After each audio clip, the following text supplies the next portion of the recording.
विधानसभा चुनाव के मद्देनजर कांग्रेस ने महिलाओं के लिए बड़ी घोषणा की है। झारखंड की पंचायती राज मंत्री दीपिका पांडे सिंह ने कहा कि कांग्रेस अपने वादों को पूरा करने के लिए प्रतिबद्ध है।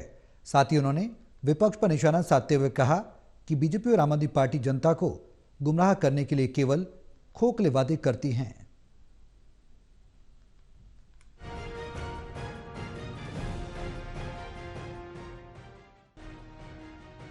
दिल्ली विधानसभा चुनाव के मद्देनजर कांग्रेस ने महिलाओं के लिए बड़ी घोषणा की है। झारखंड की पंचायती राज मंत्री दीपिका पांडे सिंह ने दिल्ली प्रदेश कांग्रेस कार्यालय में प्रेस कॉन्फ्रेंस के दौरान कहा कि कांग्रेस अपने वादों को पूरा करने के लिए प्रतिबद्ध है। झारखंड में 56 लाख महिलाओं के खाते में 2500 रुपए ट्रांसफर करके कांग्रेस ने ये साबित कर दिया कि अब दिल्ली में भी प्यारी दीदी योजना के तहत महिलाओं को 2500 रुपए देने का जो वादा किया गया है उसे पूरा किया जाएगा। प्रेस कॉन्फ्रेंस में दीपिका पांडे सिंह ने कहा कि झारखंड में गठबंधन सरकार ने महिलाओं के खातों में 1500 करोड़ रुपए ट्रांसफर किए हैं। उन्होंने बीजेपी और आम आदमी पार्टी पर तीखा हमला बोला। कहा कि ये पार्टियां जनता को गुमराह करने के लिए सिर्फ खोखले वादे करती हैं। उन्होंने पूछा कि बीजेपी ने पूरे देश में ऐसी योजना क्यों लागू नहीं की और आम आदमी पार्टी ने दिल्ली में महिलाओं को आर्थिक मदद क्यों नहीं दी। सबसे बड़ी योजना जो महिलाओं के लिए पिछले दिनों झारखंड की सरकार लेकर के आई वो मैया सम्मान योजना थी।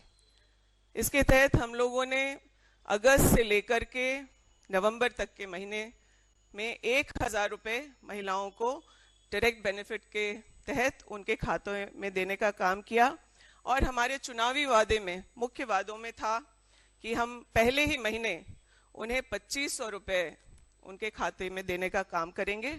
उसको बहुत ही सफलता से हम लोगों की सरकार। दीपिका पांडे सिंह ने कहा कि कांग्रेस की सरकार ने दिल्ली में पहली बार 2008 में शीला दीक्षित के नेतृत्व में योजना शुरू की थी। इस योजना के तहत 2008-9 में 86.44 करोड़ रुपए का बजट तय किया गया, जिसे 2013-14 में बढ़ाकर 112.29 करोड़ कर दिया गया। लेकिन आम आदमी पार्टी ने इसे घटाकर 2023-24 में सिर्फ 42.95 करोड़ रुपए कर दिया, जो गरीब परिवारों की बेटियों के प्रति अब सरकार के रवैये को दर्शाता है। उन्होंने ये भी बताया कि कांग्रेस सरकार ने विधवाओं, तलाकशुदा और अपरित्यक्ता महिलाओं के लिए 2007-8 में 600 रुपए मासिक पेंशन शुरू की थी, जिसे 2012 तक बढ़ाकर 1500 रुपए कर दिया गया। इसके अलावा विधवाओं की बेटियों की शादी के लिए 25,000 रुपए की आर्थिक सहायता दी गई, जिसे बढ़ाकर 30,000 रुपए किया गया था। और हमारे जो 5 मुख्य चुनावी वादे थे उसमें पहला वादा जो हम लोगों ने पूरा किया था वो गृहलक्ष्मी का था और आज करोड़ों महिलाओं को 2000 रुपए वहां की सरकार देने का काम कर रही है। तेलंगाना में भी बात करें, महिलाओं को गतिशील और स्वतंत्र करने के रास्ते में जो बसों में फ्री ट्रांसपोर्टेशन की योजना है उसमें भी सरकार करोड़ों खर्च कर रही है। आवास की योजना से जोड़ करके उन्हें सशक्त करने की बात की हो, तो इन सब चीजों को हम लोगों की सरकार जहां भी रही है, कांग्रेस की अपनी सरकार हो या फिर आज गठबंधन में अगर हम लोग झारखंड में हैं तो वहां की सरकारें महिलाओं को केंद्र में लेकर के काम कर रही हैं।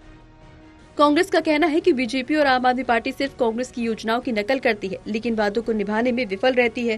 कांग्रेस ने अपने काम से ये साबित कर दिया कि वो जनता की भलाई के लिए प्रतिबद्ध है। अब देखना ये होगा कि दिल्ली विधानसभा चुनाव में जनता कांग्रेस को कितना समर्थन देती है। दिल्ली से विशाल सिंह की रिपोर्ट।